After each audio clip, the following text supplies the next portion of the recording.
we might as well make a start. First and foremost, thank you very much for giving up your time tonight. My name's Nathan Doyle. I'm the Director of Rugby League at St Brendan, so I've been employed at the start of this year, and one of my big initiatives was trying to get off the ground was an England tour. So at my previous school, I've done 5 England tours, and what I really enjoy about the England tours is Rugby League's just the vehicle to get us over there. But what's the best part is the boys create relationships for the rest of their lives. So I'm happy to say some of the boys that went on our first couple of tours are actually living over in England now and working and enjoying the hospitality over there. And I know there's a number of boys that are from England living in Australia. So they form those close relationships, and that's what this tour is all about. So like I said, Rugby League's a vehicle to get us over there, but it's a lot more than that. Okay, so a little bit, just tonight what we're going to go through is just some information around what it's about. I'll show you a little bit of a draft itinerary, what we do when we're over there. So we'll just might as well make a start. Turning on, be good start. So, there's 495 days until you leave for England if selected. Okay, the proposed dates for this tour is Friday the 18th of September to Thursday the 8th of October. So it's about a 3-week period, so it's our September holidays next year.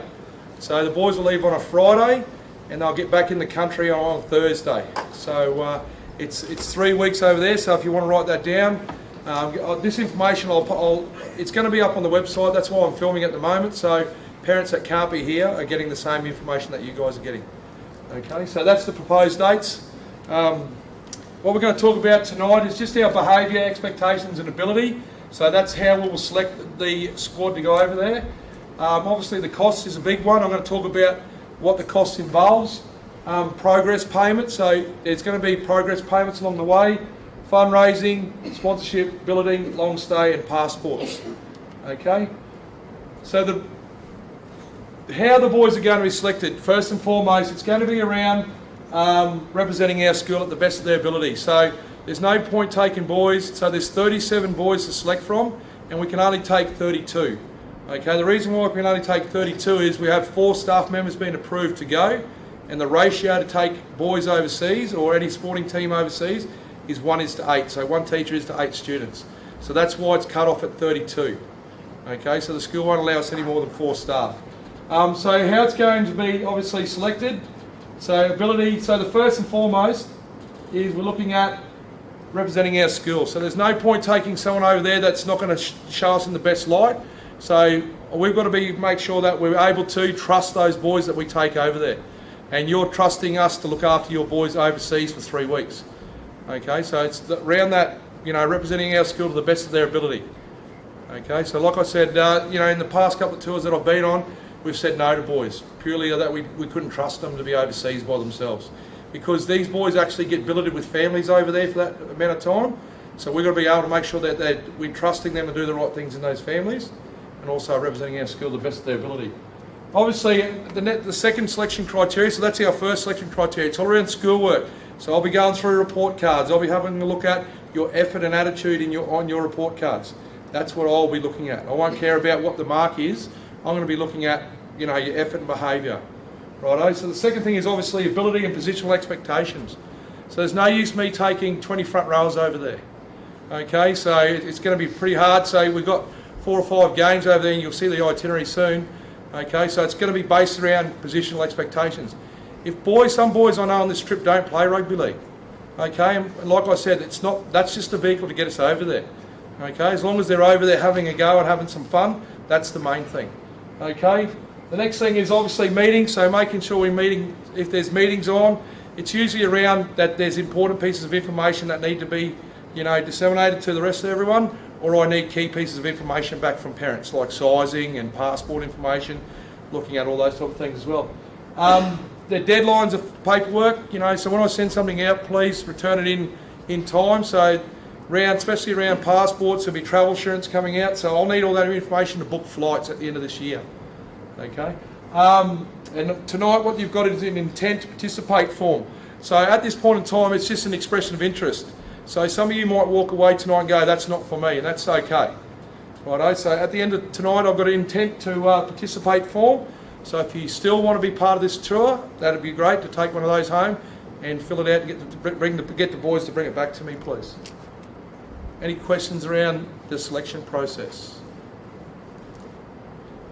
And it's going to be difficult, 37, unfortunately 5 boys are going to have to miss out. We've got 37 that have expressed an interest to go on it, and it's going to be very, very difficult, to tell 5 boys that unfortunately you can't go on this trip. So from tonight, once we get those intent to participate forms back, and from there we'll select the 32 that go from there. Yeah, and it'll be a turnaround pretty quickly, because you'll see on the progress payments the first $200 is due in 3 or 4 weeks' time. The cost.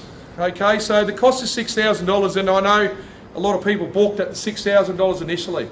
Okay, the $6,000 goes towards obviously flights, accommodation, transport, apparel, subsidising staff, so 4 staff, activities, insurance. Okay, so around the $6,000 is, we make it $6,000 because on my last 5 trips we made it $6,000, and that covers the trip, the cost of the trip. I'd hate for it to say, it's $5,000, and then 2 weeks out from we're flying out, it's another $500 you owe. Okay, because you'll see on when the costings come out, you've got to, 4 or 5 or 6 weeks to, to get enough money for spending money as well. So on my last trip, the $6,000, because it's all based on the exchange rate as well. So on our last trip, boys got back £700 in spending money because the exchange rate was that good. So they got £700 back in spending money, and when we got back to school, there's still a couple of $1,000 sitting in the account, and that got distributed out to parents. So at the end of that trip, it's got to be zeroed out, the balance is got to be zeroed out. So any money, so the boys a lot of boys went over there with the money, and they didn't even spend 1 cent of their own money.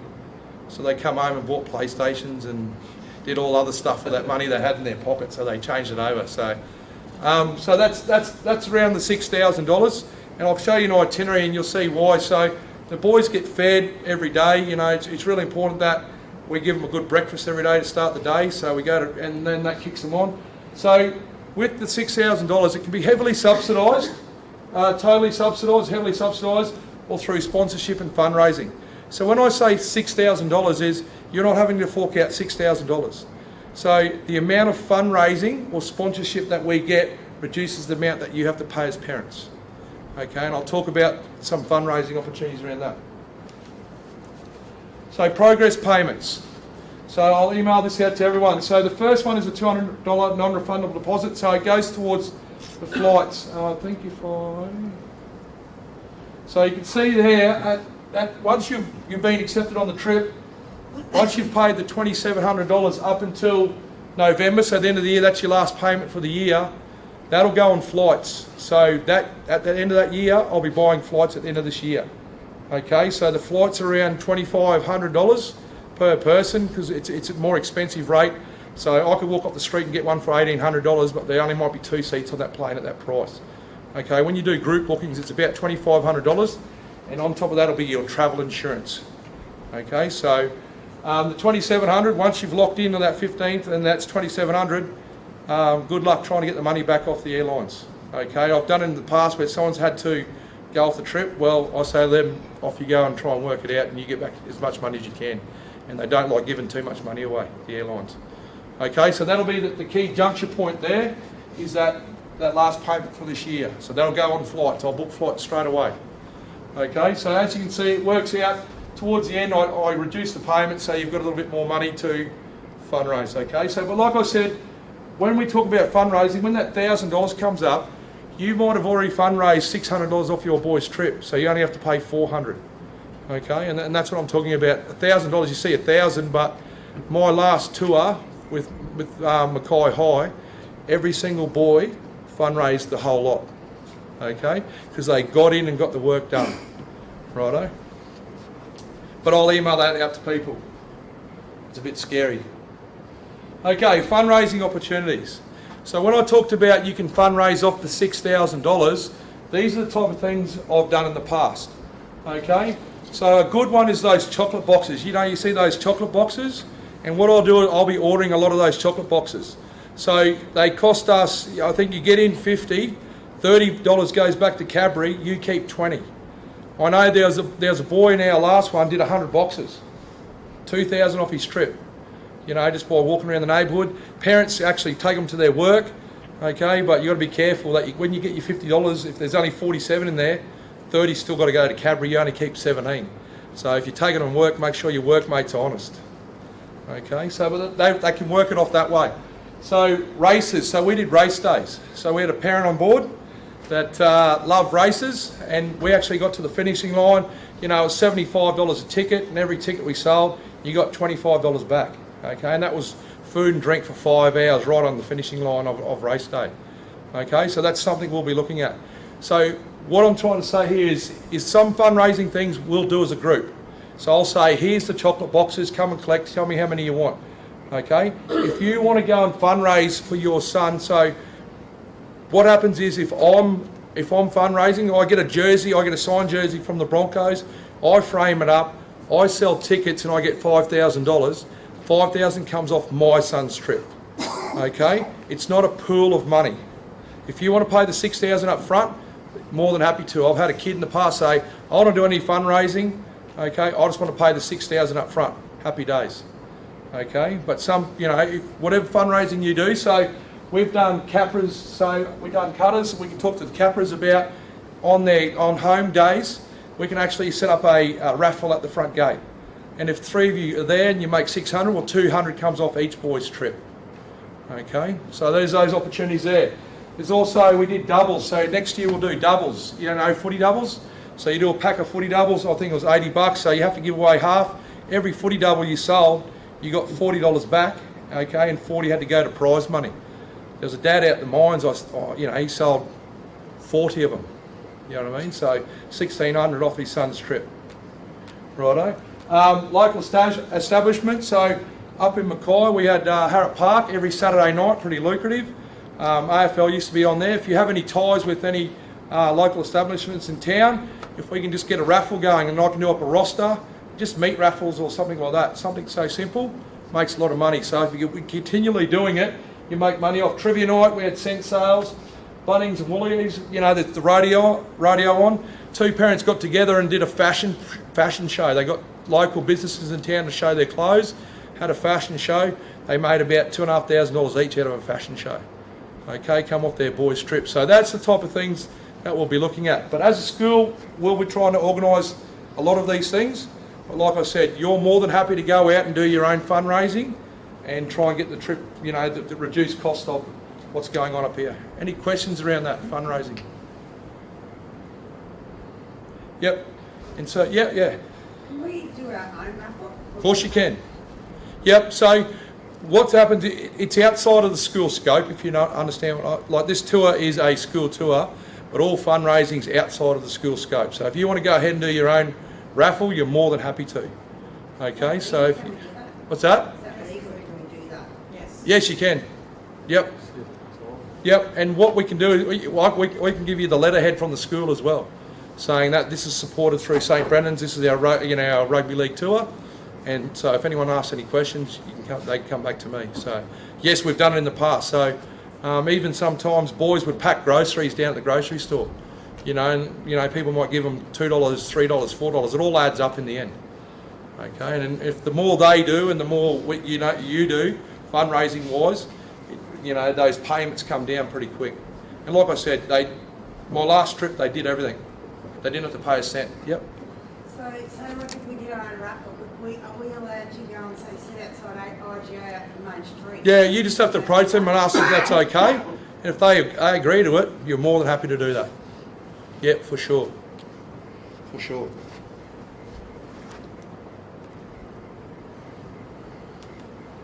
So sponsorship, a lot of our, I wish I could show you the back of our shirt, but our training shirt had sponsors all over it. So some boys actually went and got their families had businesses. So there'll be sponsorship packages coming out if selected as well. So $2,500 might get you on the back of the training shirt. We had a $10,000 sponsor was the front of our jersey. Okay, so it went on the front of our jersey, went on our front of our shorts, went on everything. So there's opportunities for sponsorship that way as well. So you can get individual sponsorship for your son, or there might be a business that says, I just want to give $5,000 to the tour, and that'll go in a pool of money, and that'll pay for like a bus over there, last time we were over there, we did some paintball and stuff like that. So there's a pool of money, and there's money that comes off your boys' trip as well. Okay, so opportunities for group sponsorship will be given out next meeting once they've been selected. So next meeting about here's all the sponsorship information. So we'll give you packages. So you might say, I have these 3 businesses. Can you approach them? So I'll have a sponsorship package. I'll send that out to them and ask them for some support for the group. Or if you want it individually, I'm more than happy to give out an individual sponsorship. So it sometimes gives a little bit more clout to it if it's got the St. Brendan's logo on it. Okay, any questions? So that'll be a bit more next. So passports are a big one. So haven't got one, you need to get one if once selected. Okay, I need a JP signed copy presented to Scott in HPE staff room as soon as possible. So if you've got them, you've got to have to leave the country, I need to have that passport, a copy of that, signed by a JP. And what we'll need to do is when you're leaving the country, you'll need to sign a piece of paper to say that your boys are in my care or the other 3 teachers' care as well.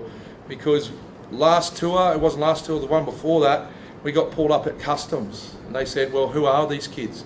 Well, here's their passports. Well, you're not their parents, so why are you looking after them? So we had to dig out all the information saying we're a school group, blah, blah. So last time they told us we must get it signed by the parents. So you're signing over your kid to us for that 3 weeks, probably happily so, some of you.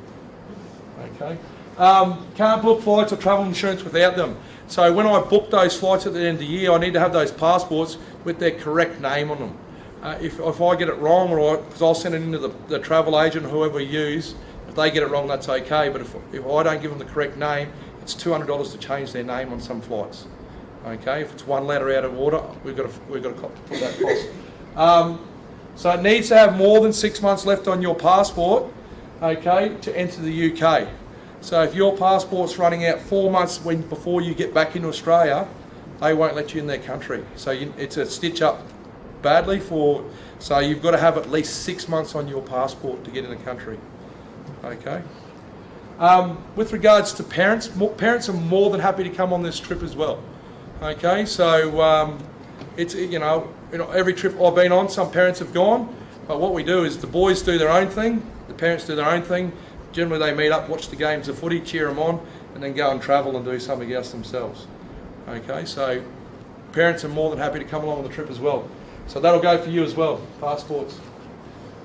Sample itinerary. So what I'll do is I'll just show you an itinerary of what we done on our last tour.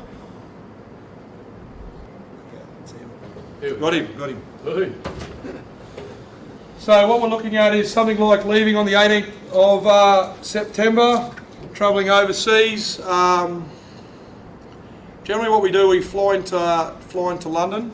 So we've flown in and played games the next sort of couple of days, and they cramp up the boys. So what we try and do is fly into London, do all the sightseeing sort of stuff we get out of London. So we get the jet lag out of the boys as much as possible. So I remember last time I thought I'd be clever and get the boys in at 8:30 at night.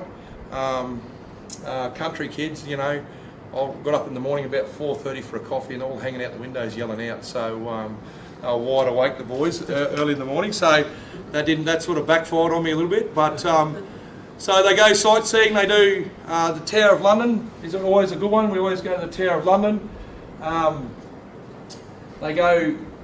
We give them a card. So on the tube over there, has anyone been over in England? Yep. So the tube, we give them a card, and we give them it's a train card, and we give them groups of 5, and we let them go on the tube and have a bit of fun. So obviously we sit back and follow a couple of groups if we know they're going to get a little bit lost, but half the fun is riding the tube and investigating. So you might get a little bit panicked, but I guarantee you, like every parent goes, oh no, not the tube, but they come back a little bit more mature. So we actually play a game with them as well. So there's a Monopoly game where they need to take photos of the Monopoly stops as well. So it's always a bit of fun. So we do Madame Tussauds, is always good. London Dungeon, so pretty scary. No, not really, it's just a theme park. We go hop on and hop off. So last time we did the Amazing Race, so they had to find different venues and meet us at different venues and find their way. That's the best way they investigate where they need to go around London. We had a hop on, hop off bus, and I'll tell you a good story of, you can't take the country out of boys, so you know, they got those bikes and you can put like a couple of pound in and ride the bikes. So here's our boys down the main streets of London, popping wheelies in these bikes, going down the street thinking, I'm just going, oh no, wow. So pretty scary, but the boys enjoyed themselves. So after spending a few nights, so it's pretty expensive in London, so we don't try and spend too much time there. We catch a train up to Hull. So we go up to Hull there. The schools up there are fantastic, so they really look after our kids. Every time I've been on a tour, they want to, some of the parents want to swap their own kids for our kids, so I'm not real keen on that, but that's all good. So we go, last time we went up to Hull, we got a, you know, they meet their home families. The next day we went and we actually had a training session with Hull KR. So Hull Kingston Rovers, which is a Super League team over there. So we went and had a training run, then we had a pose against Hull KR, and then we sat down and had lunch with them in their grounds there. So that was really exciting for the boys. In the past we've had Hull FC, so you couldn't imagine it happening in the NRL. What happened is we had a game day experience, so we actually went in the dressing sheds half an hour before they went out and played a Super League game. So we were sitting around talking with the players and we let them out on the field. So that's the type of exposure that we get up in Hull, so they really enjoy it. So David Lloyd Centre was just a recovery, it's just a big recovery centre. Then we go down to Scarborough Beach. If you've seen those little seaside villages on the British shows, that's pretty much what it is. We played a Hull combined schools team on that night there. We had some time with billets over the weekend, and then we went go-karting and played again the game that night. So that was at Hull KR. We actually played on the Super League Stadium twice there. So it's a really good experience. So Alton Towers, so we leave from Hull, we go to Alton Towers. Has anyone been to Alton Towers? Yeah. It's amazing, isn't it? It's like it's spread over this castle. It's like Dream World, like to the max. It's like 5 times the size of Dream World. It's got more rides than Dream World. So we spent a day there. We stayed the night, had dinner at All You Can Eat. So you can imagine we had 16-year-old boys. It was a boy's birthday, so we had 30 of them. So I rang the chef and just said, you might want to put another chef on because the boys are pretty good on the fang. So I run around Alton Towers all day, and then the next day we go to the water park. It's pretty cold, but the boys still go around and swim around in the theme park. So I didn't go in there, but good on them. Then we go to Castleford, so you play Castleford Academy, and then obviously that won't be Lock Lane under 16s, that might be Lock Lane under 14s that we play. So Lock Lane is the best club side in England. So it's Castleford Juniors, so it is the best club side in England, so they win all the titles, so we'll play against them, will be our last sort of game. So game 5, then we go to Castleford,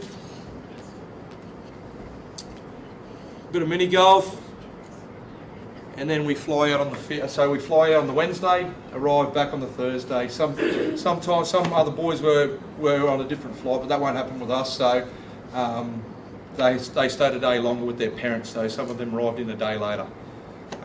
Any questions, queries? So that's what it looks like in itinerary. So it's pretty action-packed, but as you can see, you know, that's where your $6,000 goes towards, is that travel and food. So a bit of fun.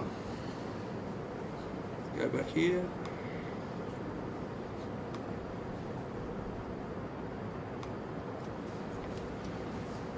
Oop.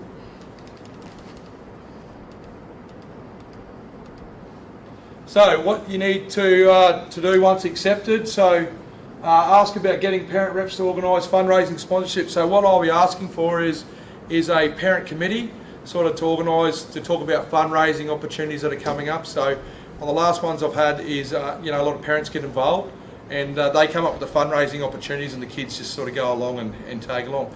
So if you can't, with regards to that fundraising, if you don't want to do something, you can opt in and opt out anything you want to do. If you say, I'm not here that weekend or I don't want to do that, that's fine. You don't have to be involved in that.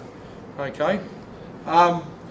Attend regular meetings, which will be good, and it'll be sign up and collect the first fundraising, which will be those chocolates. So I'll be organising those chocolates, and it's something so simple we can start straight away. So, like I said, sell your 10 boxes, you've got your 200 straight away. And that's it. Any questions, queries? Yep. With the billeting families, yep. Like, is it just one voice, like do they all stay with one family? Yep. One child per family? No, generally what they do them in pairs. Okay. So they'll do them in 2s or 3s. So there'll be an England side coming over this year. There's 2 England sides coming over this year. So they're going up to Mackay, but they're going to come down here and play our boys as well on our ovals here. So it'll be a good opportunity to see. So I'll be asking for some billets maybe for a couple of days as well. But yeah, they generally, what they do is take them in 2s and 3s. The only, I'll liaise with them prior to that, and what I'll do is I'll give you their information so you as a parent can start communicating with that parent over there as well. So you've got contact and let them know if there's anything. So you've got that contact as well. So I think we only had 4 boys that were one-on-one, but they were 16-year-old boys. So they were the older boys from our trip last time, and they were able to look after themselves, sort of thing. So, but a lot of the boys there, they do get a bit worried. So, there was one family that took like 6 or 7 boys at once. You know what I mean? So I'd hate to feed them. I'd hate the food bill for a week for 6 or 7 boys. But yeah, generally that's 2 or 3. In London, we're all together, but once we go up, it starts getting billeted. So and that's half the fun. A lot of our boys have big backyards and they go in houses over there. They're not real big. You know what I mean? So it sort of gets them to appreciate what's going on. So. Any other questions? Yep. What happens if they get sick or anything happens? Yeah, so over there, our Medicare is the same as their Medicare, so we can take them to hospitals over there as well. With their travel insurance, what we do with their travel insurance is we make sure it's for contact sport as well. So last time we had, if there's any injuries with Rugby League wise, they're covered under our travel insurance as well. But Medicare, it's the same then when they come over here. We can take them as a family with their Medicare card and they do that. So, but what will happen is there'll be a car as well as we'll have a big bus and we'll have a car. So if there's any injuries or anything like that, we've always got a car. But yeah, we've had like on the last trip we had a boy get elbowed in the throat and he had like major swelling in his throat, so they didn't know if he could fly or not. But I took him to the hospital up there and our Medicare car, his Medicare details were adequate. Any other queries? Start rolling home, yeah. No, they get looked after. They got some sort of connection there, but that travel insurance is what sort of we make sure it's the top level travel insurance for them as well. All good. So what I've got for you to take home tonight is that intent to participate in the St Brendan's England tour. So once again, thank you very much for giving up your time. If you have any other questions, you've got I think I've sent you out all an email. So if you've got any questions, queries, please don't hesitate to give me an email or give me a buzz on the phone. I'll step you through what you need, any information you need. All good. Thank you very much. Yeah.